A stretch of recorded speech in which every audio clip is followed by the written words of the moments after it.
નમસ્કાર મિત્રો, સ્વાગત છે તમારું પિન્ટુ સરકારી અપડેટમાં।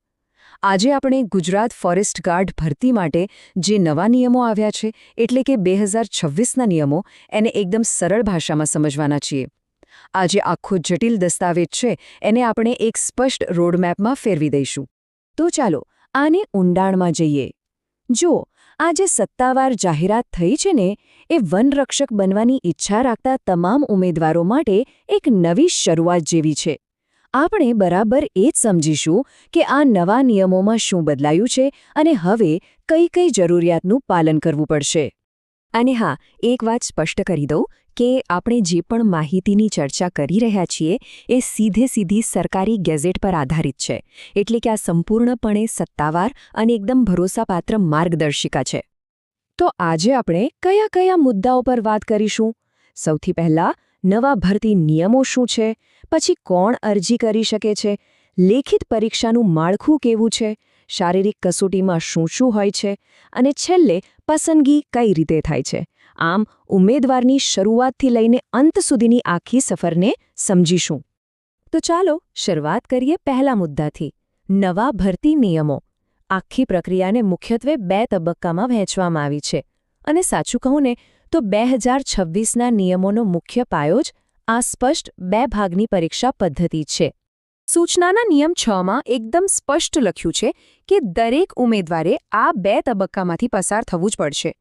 પહેલું પગલું છે લેખિત કસોટી અને જો એમાં પાસ થાઓ તો બીજું પગલું છે શારીરિક યોગ્યતા કસોટી। ઓકે, હવે બીજો સવાલ, આ ભરતી માટે કોણ લાયક ગણાશે? જુઓ, પરીક્ષાની તૈયારી શરૂ કરતા પહેલા એ જાણવું સૌથી અગત્યનું છે કે કોણ આના માટે અરજી કરી શકે છે। નિયમ 11 મુજબ મુખ્ય લાયકાત નાગરિકતા પર આધારિત છે। ઉમેદવાર ભારત, નેપાળ કે ભૂટાનના નાગરિક હોવા જોઈએ।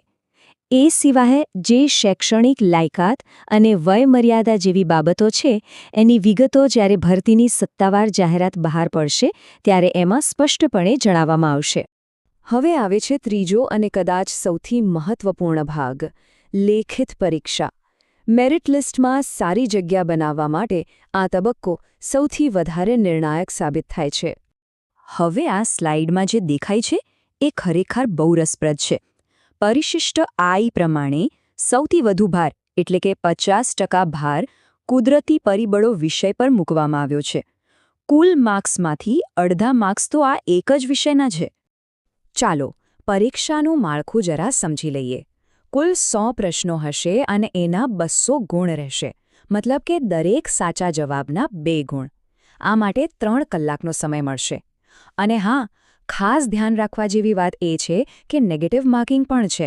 દરેક ખોટા જવાબ માટે 0.25 ગુણ કપાશે। અને આ આંકડો તો ખાસ મગજમાં બેસાડી દેજો। નિયમ 15માં સાફ લખ્યું છે કે લેખિત પરીક્ષામાં ક્વોલિફાય થવા માટે એટલે કે પાસ થવા માટે ઓછામાં ઓછા 40% ગુણ લાવવા ફરજિયાત છે। ચાલો હવે વાત કરીએ ચોથા તબક્કાની, જે છે શારીરિક કસોટી। લેખિત પરીક્ષામાં પાસ થયા પછી ઉમેદવારોએ આ શારીરિક પડકારનો સામનો કરવો પડે છે।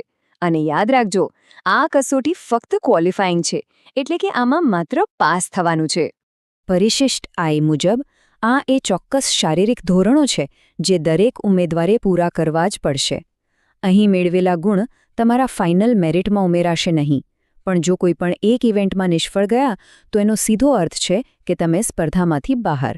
શારીરિક કસોટી ઉપરાંત ઉમેદવારોએ પરિશિષ્ટ 3માં જે લઘુત્તમ શારીરિક ધોરણો આપેલા છે, જેમ કે ઊંચાઈ, વજન અને છાતીનું માપ, એ પણ પૂરા કરવા પડશે। અને હવે આપણે આવી ગયા છે 5મા અને અંતિમ તબક્કા પર, પસંદગી અને નિમણૂક। ચાલો હવે જોઈએ કે ફાઇનલ મેરિટ લિસ્ટ કેવી રીતે બને છે અને ત્યાર પછીની પ્રક્રિયા શું હોય છે।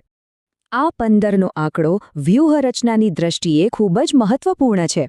નિયમ 17(3) સ્પષ્ટપણે કહે છે કે શારીરિક કસોટી માટે સામાન્ય રીતે જેટલી ખાલી જગ્યાઓ હશે એના 15 ગણા ઉમેદવારોને બોલાવવામાં આવશે।